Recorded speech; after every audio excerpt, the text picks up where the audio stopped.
Okay, so good morning, everyone. The recording has started. I think we are ready to go. We are very excited for today's webinar with Dilhan Ilk from GOR and McNaughton.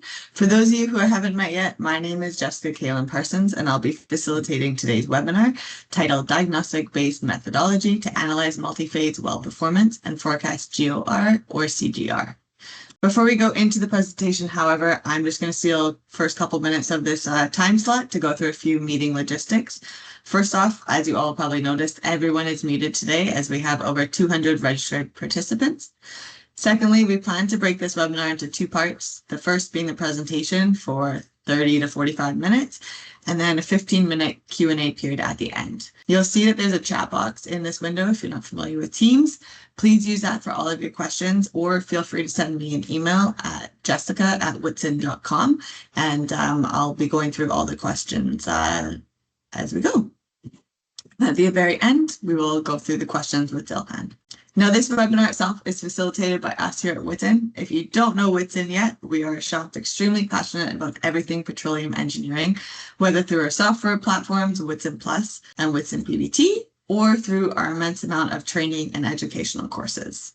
So we actually have quite a few coming up in the next couple months. Feel free to take a look at whitson.com/trainings. And as always, these are complimentary for our Whitson subscribers. Last but not least, I just wanted to remind everyone about WhitCon coming up in a month and a half now. So WhitCon is broken up into 2 days. The first day being October 2nd, that's our main event. We have amazing presentations from a lot of our industry partners, as well as networking opportunities, dinner, etc. And then the day before, October 1st, we have 3 different training courses available. One is production engineering, one is reservoir engineering, and then one is on Whitson PBT. You can find all this information at whitcon.whitson.com. All right, now over to our presenter, Dilhan, who you are here to learn from. Texas A&M and Istanbul Technical University alumni. He specializes in reservoir engineering, evaluation of reserves and resources, and has performed a variety of studies on major oil and gas reservoirs around the globe. Executive Vice President and Division Manager for North America, we are very excited to have him here today with us. All right, over to you. Thanks, Jessica. So let me share my screen, and thanks for the introduction. Okay, I guess everybody can see my screen. Yep, you're good. Perfect. Well, first of all, big thanks to Matthias for extending the invitation to present this work, and also Jessica for coordinating the presentation with me and my team. So I'm very excited to present this. Actually, this is part of our work at D&M that we incorporate in all of our resource work and about performance work. I didn't have a chance to actually present this at the URTeC, so I mean it was great for me to have the opportunity to present. So what I will be talking about today is actually a diagnostic-based methodology that we employ to forecast the secondary phase. Okay, so the outline is basically we will be first talking about the general gas oil ratio behavior in unconventional reservoirs, and then I will be actually presenting some experience from our side on the background or the backdrop of like how we actually come up with this methodology, and then I will actually dive into the process. So the process is twofold. The first part is basically the forecasting of the major phase, and you might have actually heard this before. We use actually this methodology called the QDB methodology for the major phase forecasting. I will expand on that, and then I will actually introduce the diagnostic-based forecast for the secondary phase, and then we will actually go through some examples and then wrap up with the summary and the conclusions. All right, so I will need to give some background on actually like the basis of this work. So the D&M is basically a very long-standing company focusing on resource evaluations, reservoir studies since 1936. So as part of our work, we do look at a lot of data. So I mean, annually, part of our resource work, we cover almost like 70,000 wells with pressure and production data. We do look at like every horizontal well, every vertical well in the US using monthly data.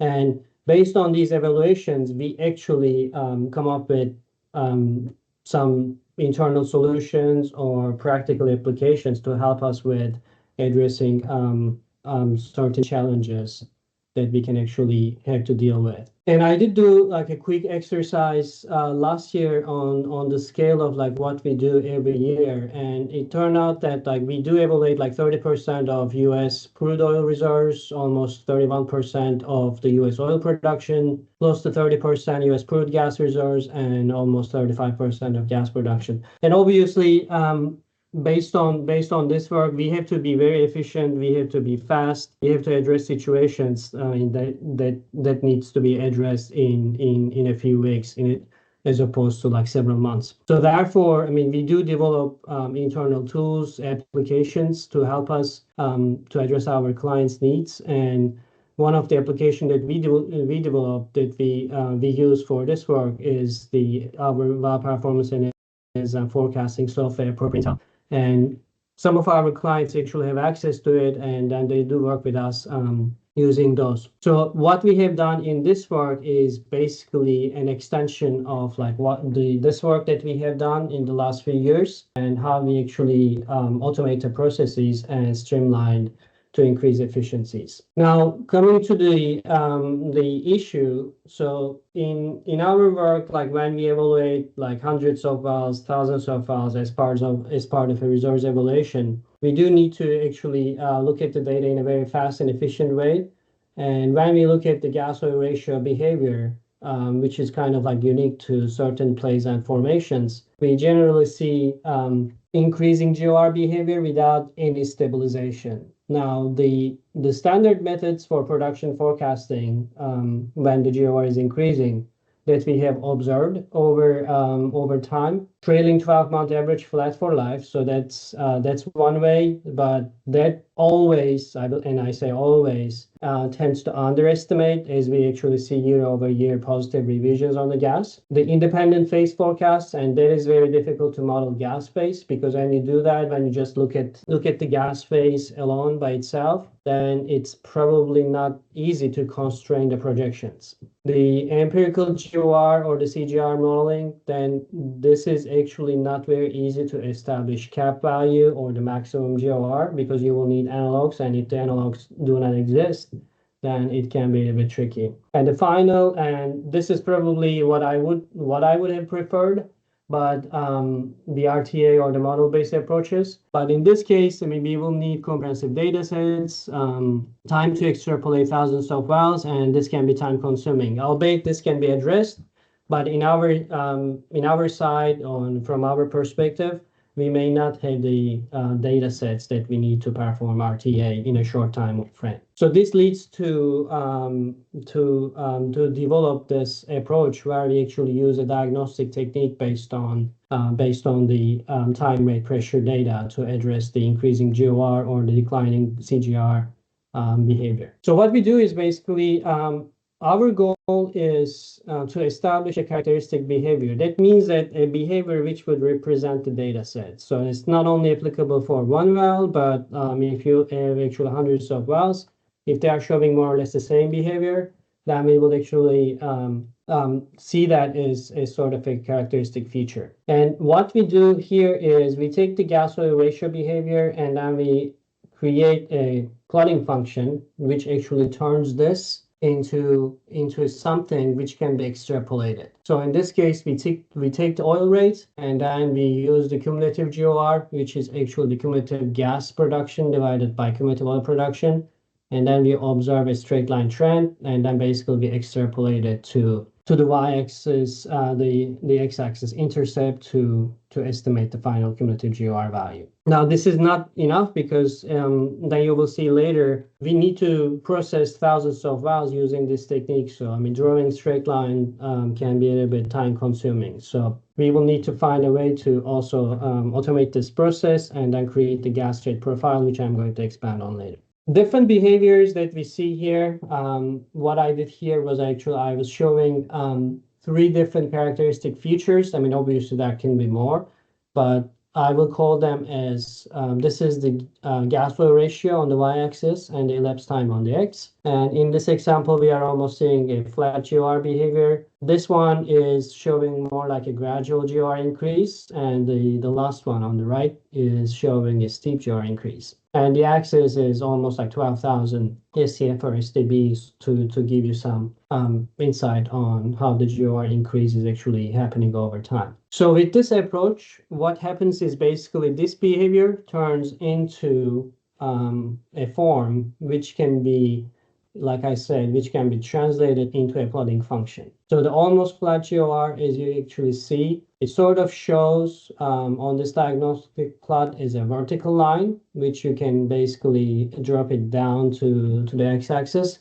But also we can extrapolate this slightly, but that's not going to change too much. It is going to be almost flat for the GOR behavior. The others would actually show some declining trend. And when you actually see a straight line trend, it's kind of like good news, because I mean, we can actually treat that trend as kind of like a data feature and extrapolate it to the x-axis. And in these cases, this gradual GOR increase does not really produce a really high GOR estimate, whereas the steep GOR increase will tend to actually take you to a very high GOR at the end. And this is again like the characteristic feature that we establish. And what we are going to do is we will use this as kind of like our driver for getting to the final GOR estimate, and then construct the gas rate profile. So I will leave it there for now, and I will get back to it later on. But what I would like to do now is to turn your attention to the major phase production. So again, remember I was actually saying we need to have a process where we should actually streamline the workflow to create the forecast as we go on, and then translate these major phase forecasts into the GOR methodology. So for our major phase forecast, we do follow a diagnostic methodology also. We actually call this the QDB plot. This is not something new. This is something that we have actually worked on when I was in graduate school, and there were actually papers on this by Stephanie Curry, and you can actually see this is sort of like an extension of that work. And what we were doing there was basically we were calculating the derivatives, the D and the B. So the D is the decline, as you can actually see on this formulation, the 1 over QD, QDT. And the B is the derivative of that 1 over decline term. And when we actually take the derivatives on a point-by-point basis, whether it can be day-to-day or month-to-month, we would see actually some unique trends, which would lead to different decline equations, or which would lead to an understanding of what the hyperbolic B factor should be. So in these three examples, each example here actually leads to a constant B factor, whereas the last one can be slightly declining, or you can actually call it constant. But these actually can give you some insights on the B factor that you should be using for the hyperbolic equation. Obviously, we do some data editing here. So, I mean, the numerical differentiation is not very easy. So we will need to employ some special techniques or smoothing algorithms to clean up the data, take the derivatives, and then look at the resolution. But overall, like when the editing is efficient, the approach actually yields actually very reasonable trends that you can extract for your hyperbolic projections. I mentioned about the issues with the numerical differentiation. Now we have actually a workaround on if the data is so noisy, we don't have to actually calculate the B factor with the second derivative. There is actually like I said, a workaround where we would actually use another formulation called the beta derivative. And the beta derivative is basically, it's just the derivative of the rate with respect to time times the corresponding time divided by the corresponding rate. In other words, this is the logarithmic derivative of the rates. In some aspects, this is actually very similar to the formulation of the child pressure group for the pressure interference, but we are actually looking at this from production data standpoint. All in all, the beta derivative can be considered as an approximation to the hyperbolic equation when you ignore the 1 plus term on the hyperbolic denominator. So in essence, it's a power law equation which can be collapsed to like an approximation of the hyperbolic, and the beta derivative is going to give you the reciprocal of the B factor. So as you actually can see in these examples, each well here from different formations can actually show very clean or very high resolution behaviors. And you can actually use this behavior to approximate the B factor. So the long story short, in some instances where we actually see noise in data, we can actually revert to the beta derivative formulation, and then we can approximate the B factors that way. So now coming back to the process where we actually get the forecast parameters for the major phase projection. So what I will do here is basically to expand on like how we actually extract the parameters. So on the left-hand side, we do have our QDB plot. And what we do is basically by default, we start at more or less at the end of the production data. So that's our default, but that can be actually extended to earlier dates. But what we will do, we will actually pick the parameters at that vertical line or at that start date. So in this case, we will actually take this rate, we will take this B factor and the nominal decline. And basically these three parameters at that time will be inserted into the hyperbolic equation, and then we will build the profile using those. And these will translate over here on the right-hand side to this red line, which becomes our forecast. So again, we will take the parameters at that vertical line instance, we will extract the parameters, and then it will be translated to the rate profile that way. Another example is basically on this slide. Again, we have this data set starting more or less at the late time. We pick the very distinct behavior of the B factor of 1 with this nominal, and this translates to this projection. Now, from also a diagnostic standpoint, you can also observe like the flow regime changes on this approach, where when you look at this data, so you can actually see a high B factor, more or less 2 to begin with, which kind of declines to a B factor of 1, which should be expected. So if you were to build a type curve, assuming that this is actually a characteristic behavior or representative well, then I would probably use a high B factor to begin with, switching to a B of 1 at about like 200 days or so. So this actually helps us with like extracting the major phase projection. And what we do is basically we will use these major phase projections in our GOR extrapolation process. So as I mentioned before, now we use the diagnostic plots to extrapolate the GOR to a final value. And in this example, here's our oil rate versus time, and this is the increasing GOR. And obviously, we can forecast the oil rate, but we can't really forecast the GOR because it just keeps increasing. If we are just to use this data, then we will just translate this to the diagnostic plot of the oil rate versus cum GOR, and then we will basically extrapolate this trend for the final cumulative GOR value. There is one thing here which I need to mention. So you can actually use different scales for the extrapolation. So here in this example, this is the Cartesian scale.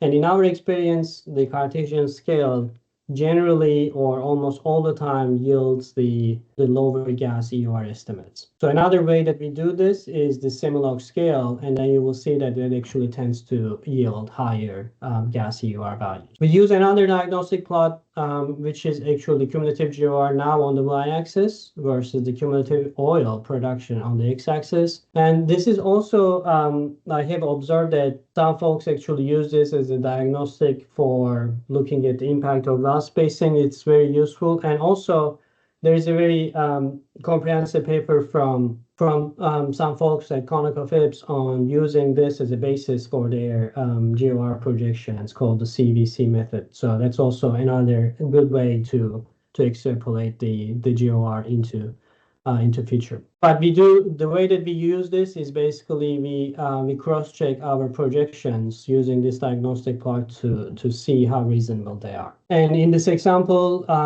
like I mentioned earlier, the logarithm of the y-axis will tend to yield a high case EUR estimate for the gas phase. and the Cartesian scale on the y-axis will tend to yield a low case. And when you take those projections and then compare those on the cum gas oil ratio versus cumulative oil production plot, this can actually show this type of behavior. And based on your oil EUR, you can see how reasonable those forecasts are. Now, the interesting thing here is basically like when you have this approach, it's all good. You have the final cumulative GOR, but what happens with the gas phase? Because at the end of the day, from a resource work standpoint, it's all good, but we will need to have a gas rate profile or gas rate decline equation in the economic software to run reserves. So in order to do that, what we would do, we would basically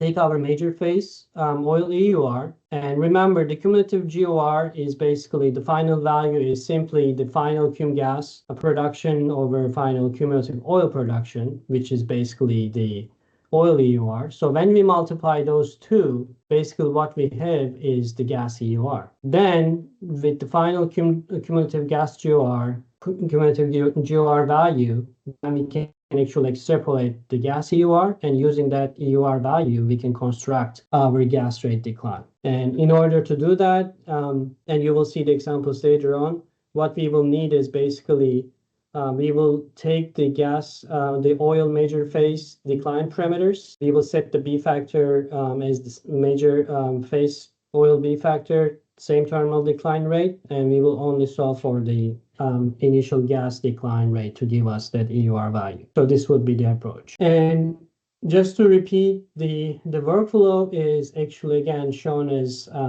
shown on this flow chart. Like we set the major phase. So again, we say GOR or CGR, it's the same way. So it's essentially for the case of CGR, we will actually do it the other way around. So what we will do is we will basically set the major phase, then the diagnostic analysis. So the diagnostic methodology is to determine major phase decline parameters. So we use the QDB plot for that. So using the QDB plot, we forecast the major phase. I mean, any decline correlation is used, but as you may be aware, the modified hyperbolic model is the commonly used one. Then from our GOR diagnostics, we will actually estimate the final cumulative GOR value. Then we will solve for the gas EUR. So essentially what we do, we use the oil EUR, final GOR to determine the gas ultimate recovery rate. Then we construct the gas rate profile. And the bullet points here summarize how we actually do that. So like I mentioned earlier, the initial gas rate is obtained from the historical data. The same as like how we actually extract the initial oil rate from the QDB, we do the same thing for the gas rate. We do use the oil phase B value and the terminal decline. And essentially, the only thing that we do for the matching part is adjusting the decline rate to obtain gas EUR value. So this way essentially enables to achieve a GOR profile which will increase based on the data behavior, but flattens over time because we are using the same oil phase B value and the same terminal decline. So this would be the way that we would process the data using this diagnostic approach. Now let's take a look at some examples. So in this example, we took some characteristic Delaware Basin production, and then we created some synthetic data sets mimicking that behavior. So in this case, and accordingly, you will see that the data looks pretty clean.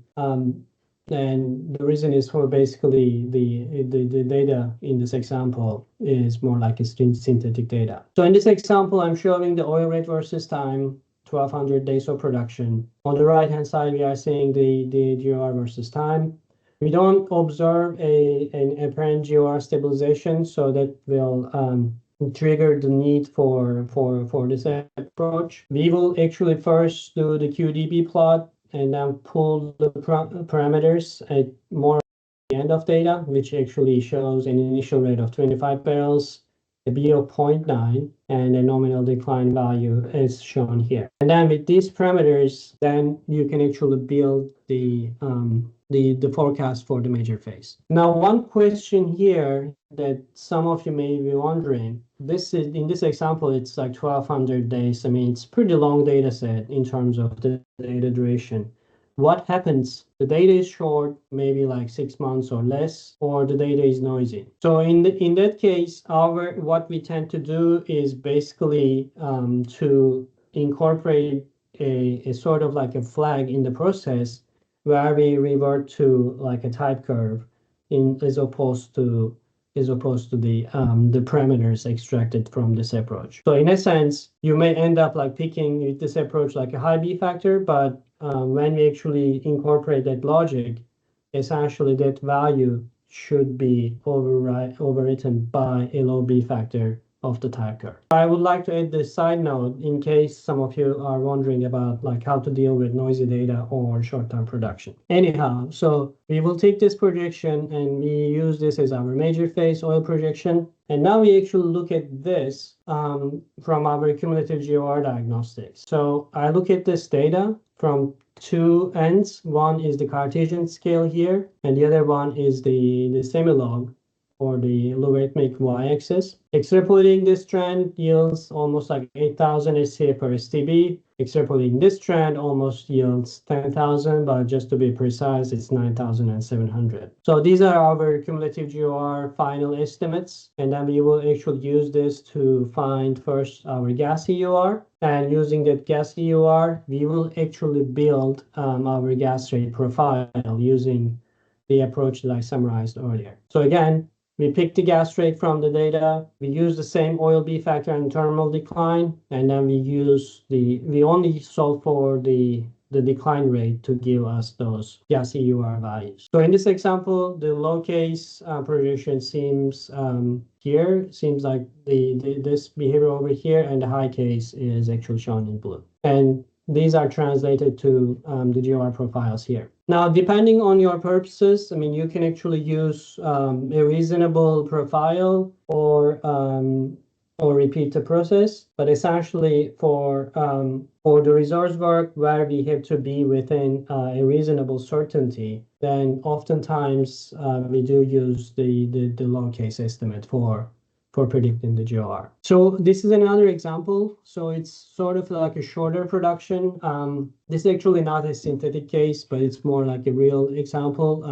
Almost like 500 days of production, the oil rates, we actually estimate the D and the B from the QDB plot. And you can actually see, again, high B factor to begin with around like 2, drops down to like B of 1, almost 1. That's where actually our parameters are set or extracted. The B of 170 barrels per day, and this the nominal decline rate. With these parameters, we build our oil rate projection, and now move on to the gas oil ratio forecast. Now, in this example, the GOR again just keeps increasing. There is no stabilization or terminal point observed. Again, what we are going to do is basically we will create our diagnostic plot of the oil rate on the y-axis, the cum GOR on the x-axis. So this is the Cartesian one, and you can see how the data actually turns and exhibits a straight line feature. So extrapolating this straight line feature, here it gives 4,000 SCF per STB, whereas extrapolating the semi-log scale, it actually gives almost like 8,000 SCF per STB. Now at this point, I don't really know exactly because this approach is not based on any physics-based solution or a numerical simulation. So we may actually think about like how we can actually incorporate those into the feature, but essentially you will see a wide range based on these forecasts. I mean, 4,000 SCF STB and 8,000 SCF per STB. And remember, these are cumulative GOR values. The instantaneous GOR values will be much higher than these. So it may actually exhibit a very wide range of the gas EUR values. So just to keep that in mind. So this is our range. Now what we do is, since we have that range, we can actually incorporate some logic, which basically results in a reasonable or reasonably certain value for the gas rate profile and therefore the gas EUR. So in this case, what I show here on the left-hand side is basically, this is our actual data, the GOR versus time. And these profiles are the profiles which were obtained using, if I go back, the extrapolations from the Cartesian scale and the Simulog scale. If I use that 4000 SCF per STB as my final, then it will result in this almost flat or slightly declining GOR behavior, which I would consider this, in this case, as unreasonable, because based on how it compares with the actual data set, this might be a very, very conservative projection. And the high case basically can be something that you may not want to use for a resource estimation, but maybe for planning purposes. So what we can do for the resource or the reasonable certainty is basically we can actually, again, implement some logic which gives us a value between the 4000 SCF per STB and the 8000 per SCF per STB. In this example, I just used the average of those two, 6000, and basically that average value corresponds to this gas rate profile for my EUR or the gas rate. Like I said, this average profile, in this example, it's simply the arithmetic average between two. But I mean, you can actually come up with a logic which can be something like closer to the low case estimate or closer to the high case estimate. But just for reference, the gas EUR range for this example is from 2.3 BCF to 4.9, and the average value was around like 3.45 BCF. So just to keep that in mind. What we do here is, again, we basically implement this in a process where we actually streamline. So in our work, we typically will not be drawing lines all the time. So we will start with some logic, and then we will have the user or the engineer go through the data, QC the projections or the extrapolations, and then make the changes as appropriate. And once that's done, actually, those projections will be sent to the economic software for completing the resource estimate. But all in all, what we use is basically we use a diagnostic dashboard, which shows our major phase projections, the cumulative GOR projection on the diagnostic plots using the Cartesian and the Simulog scales, the resulting the GOR projection based on these straight line extrapolations, and the resulting gas rate profile, and how they actually compare when we actually use this diagnostic plot, the cumulative GOR versus cumulative oil. And finally, here, as we can see, the cumulative gas production forecast is also shown. So this would be done for every well, and basically based on our analysis, we can go back, look at like some outliers or make changes, or I mean interpret the data distributions like I did here. So basically, I did this on a few thousand wells in Permian Basin using monthly data. And basically, in this case, what I'm showing here is the final cumulative GOR distribution from our projections using the appropriate either Simulog or the Cartesian or the average. And then we can actually observe the distributions of those, which kind of like is like a log normal distribution. And then from these properties, we can actually either identify type curve areas or relate those to certain well spacing, completion design, so on. And on the right-hand side, also, we can actually look at the B factor distributions from the QDB approach. And here, as you can see,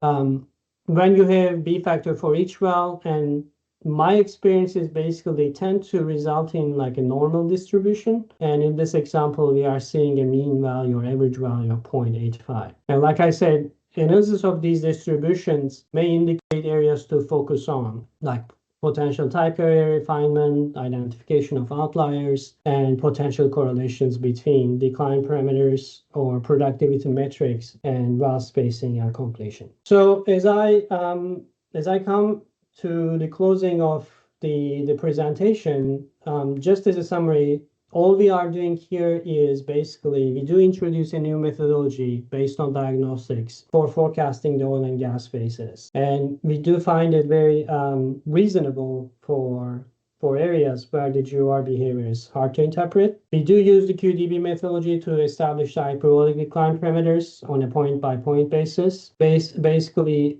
from the measure phase, we move on to the cumulative GOR extrapolations, and from those extrapolations, we construct the rate forecast. And the characteristic behavior that we are observing is basically a straight line trend of the cumulative GOR behavior when you look at this on an oil rate versus cum GOR perspective, and that is actually a linear trend at later times. And with this behavior, we can actually extrapolate to estimate the ultimate cumulative GOR value. The conclusions, basically, I do say defendable forecast because the approach is kind of like data driven. And if somebody asks like, why are you using a B factor of 1.1, 1.2, you can easily show the diagnostic plots to actually defend or verify the projection parameters. The same thing on the GOR side as well, because again, my experience like using average GORs with flat behavior over time typically yielded over history positive revisions or changes over time, and that's why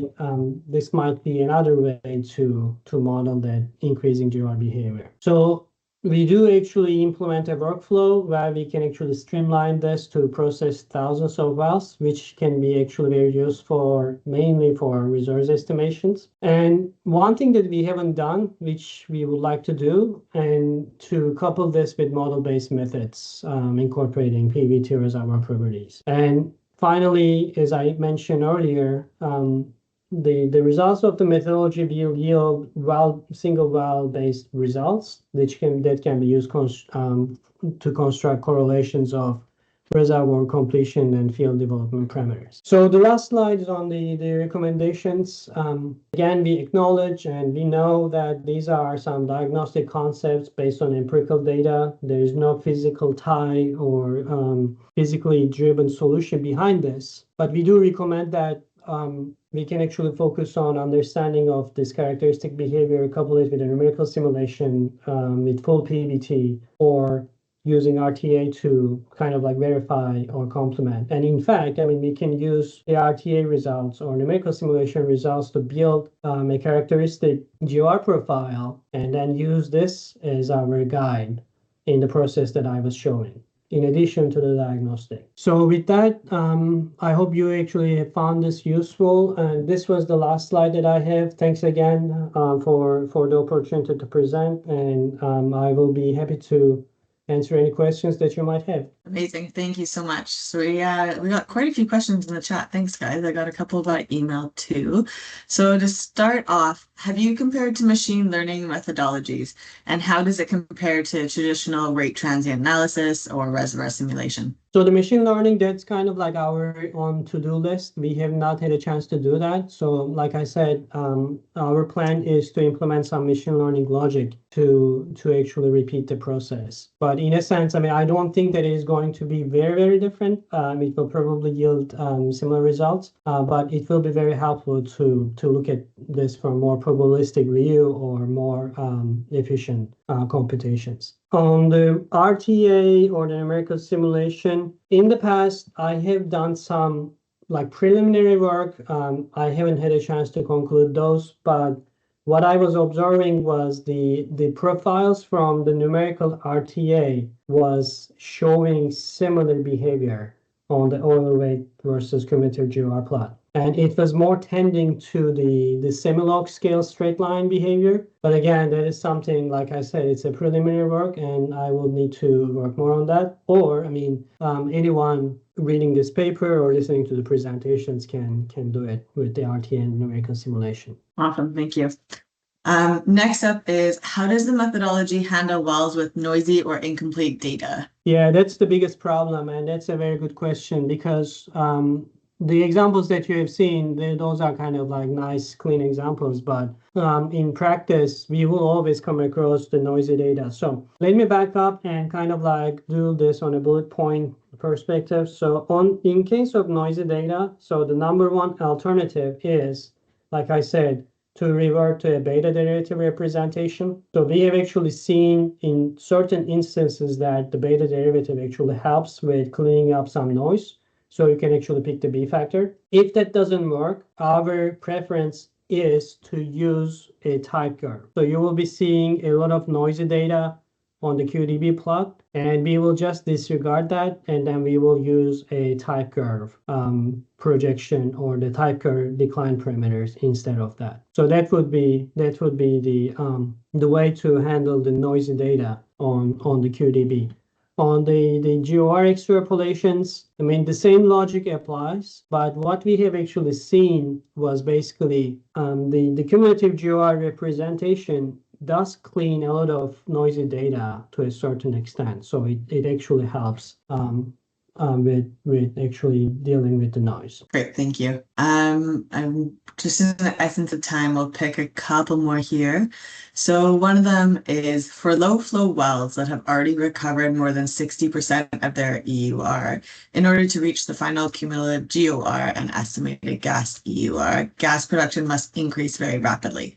Was it applied to wells in these conditions? Yes, I mean, by design, I mean, it didn't really make a distinction between the low flow wells or the higher flow rates. It was applied to those cases as well. Now, as I showed at the end, when you look at, because this process can be like fully automated or like with minimal user intervention. When you actually take those results and then look at the distributions of the final values, there might be cases that you identify as, hey, maybe we shouldn't be doing this approach on those cases, and then go back and then focus on those more. So that would be the way that I would handle.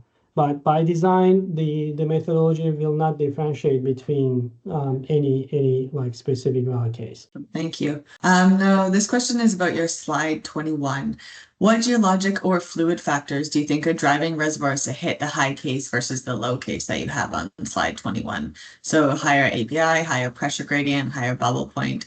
And is there other data that we can look at to help assess the likelihood of either case? No, that's a tough question. So I would say that on the, well, I mean, two aspects. One, I would say the depletion. The second one would be more PVT related. So obviously for the high case, I mean, if you are approaching the bubble point or below the bubble point, that's probably driving it. I don't know exactly on the geology side because that might be a little bit tricky. Maybe we may want to look at some geochemistry data as well, but first, I would actually relate that to more like a PVT type behavior and now focus on the PVT parameters. Also on the depletion, if you are in areas where already there is production for several years, we also tend to see that the new wells in those areas actually exhibit higher GORs. So that's probably driven by the depletion as well. So in this case, the low case can probably be attributed to maybe an area where it's not very well depleted or a new area. And the high case could be an area where you can actually see more well control, more production over time. Hopefully that was helpful. All right, I think we'll do the last question here. If you have any more questions, we can email them later to myself and Dilhan. So last question is, what data pre-processing techniques do you favor for QDB analysis? It appears you have edited data that is not used for the fit. Any recommendations here? So the data filtering, we do have a smoothing approach, like it's a smoothing function running behind the scenes, which actually iterates on, I mean, it sets a certain threshold for the fit, and then it rejects the points outside that value. And then that would be the first pass. So that's kind of like automated. And when we actually run it with the during the process, it's two-layered approach. That was the first layer. The second layer would be a manual editing, which would be like drawing circles or lassos on the screen, and then getting rid of the data points that you do not actually want it to be used for the differentiation. So again, two steps. The first one is an automated, like a smoothing function, and the second one would be a manual editing. I'm actually going to sneak one more question in here. You're doing great at answering these so quickly.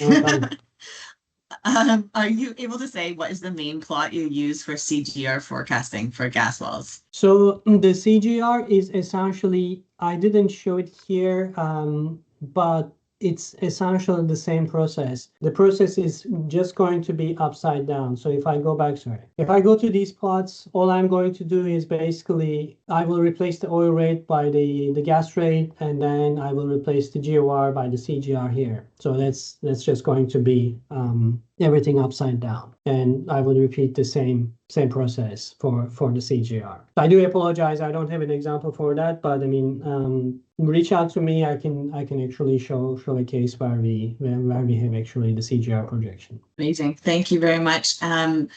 I've seen quite a few emails asking about the slides and recording. Once we get approval for that, I will send it out if so. And any other questions, feel free to send me an email and I can moderate as needed there. So thank you so much, everyone. The excitement for this webinar was wonderful. Thank you. Thank you. And Dilhan, we cannot thank you enough for presenting today. It was so great to have you. Thank you very Thanks, much. boss. Great work, Bye-bye. man. Bye-bye. Take care, everyone.